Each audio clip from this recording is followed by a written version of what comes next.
الحمد للہ رب العالمین والصلاة والسلام علی نبینا محمد وعلی آلہ وصحبہ اجمعین۔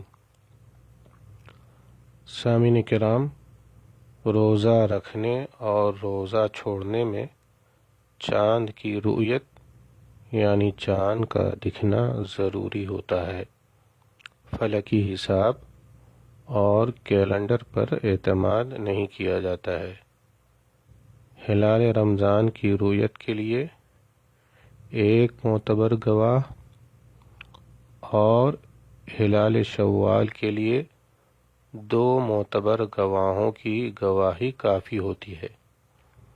اگر چاند نظر نہ آئے تو مہینے کے 30 دن مکمل کرنے ہوتے ہیں اور 30 دنوں کی گنتی پوری کرنی ہوتی ہے۔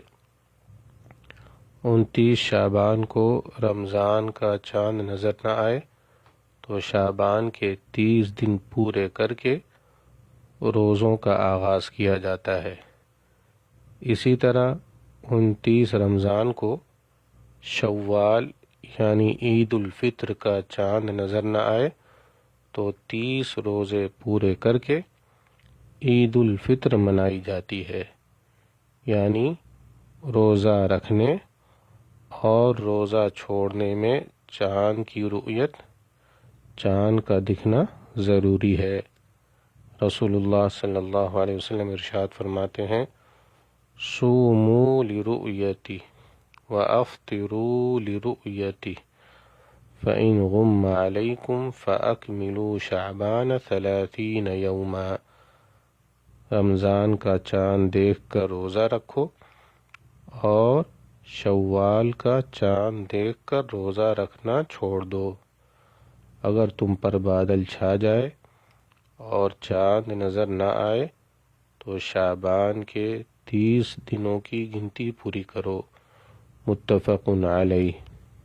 سامعین کرام، اگر شعبان کے 29ویں دن کو رمضان کا چاند نظر نہ آئے تو 30 شعبان کا روزہ رکھنا یہ سمجھ کر کہ یہ رمضان کا پہلا دن ہوگا، یعنی شک والے دن روزہ رکھنا، یہ روزہ رکھنا منع ہے۔